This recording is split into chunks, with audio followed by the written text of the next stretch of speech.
Now I just play at it once in a while. And mostly I like Christmas songs, so that's when I play a little bit. And it's really a little bit because I'm not a pianist.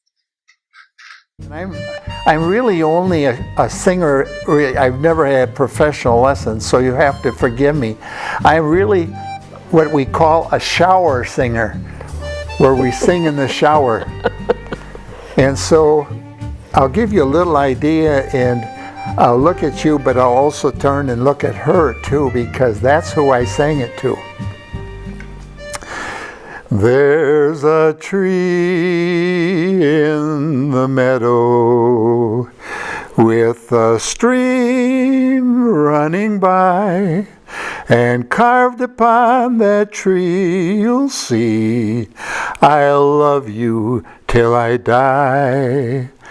I will always remember the love light in your eyes, the day I carved upon that tree. I'll love you till I die.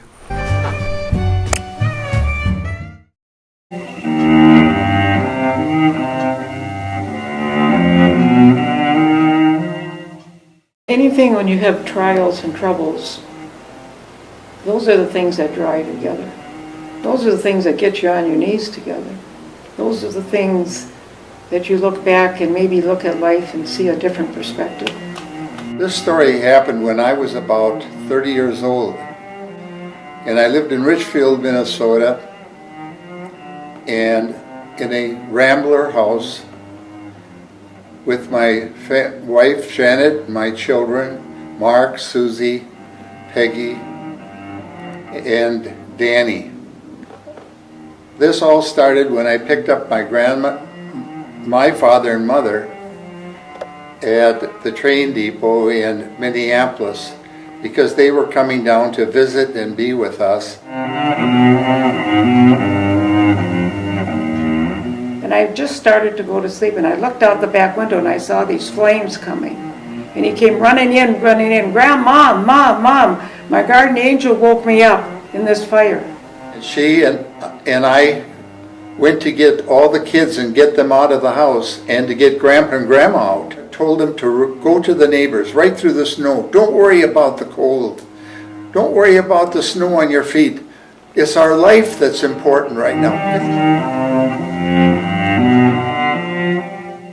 I was just beside myself.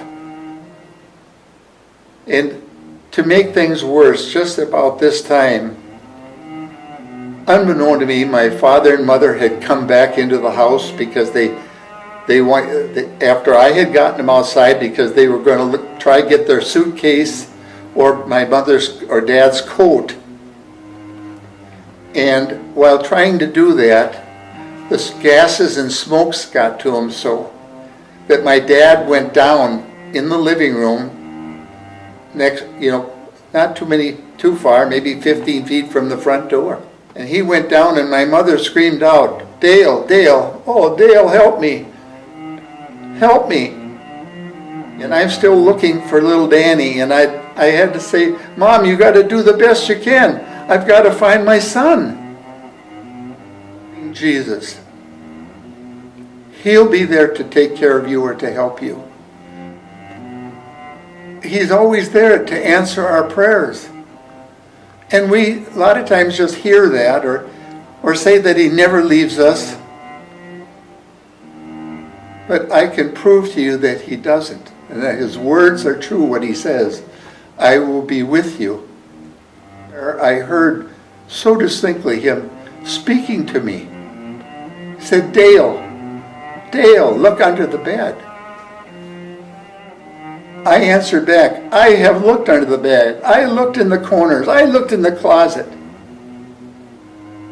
I hardly got through talking back like that. And now this time, the first voice was very quiet and gentle, but this time it was more like this. Dale, Dale, look under that bed. Well, I then thought, well, I'll pacify, this request, and I ran my hand one more time under that bed, and this time I felt a little foot.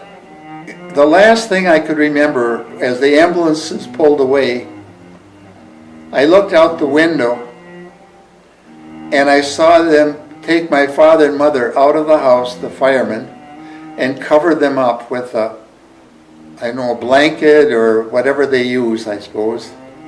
So I knew they were gone. And I said some prayers for them.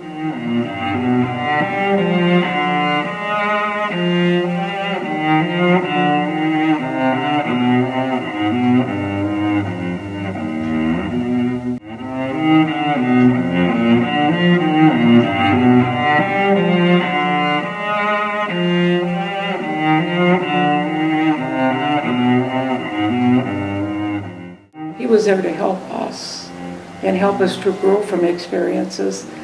And it maybe drew me on my knees to really want to know him personally. And I did come to know him and gave my life to him. And through the Bible got to know him better. Everything kind of started turning around. And friendships and people that I was able to build and be able to help. It's been a wonderful life.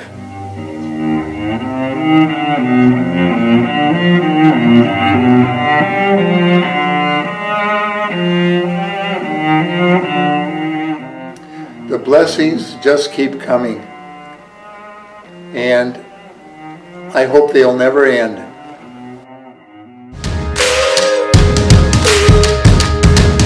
And I don't know if I have any accent from Minnesota. The only thing is he's Swedish and I'm German, so he says "Tack ska du ha" and I say Dankeschön. "Dankeschön." And by golly, they talk a little bit like Oli and Sven too. And that's what's really nice, is because they really understand all that Scandinavian accent that we some have.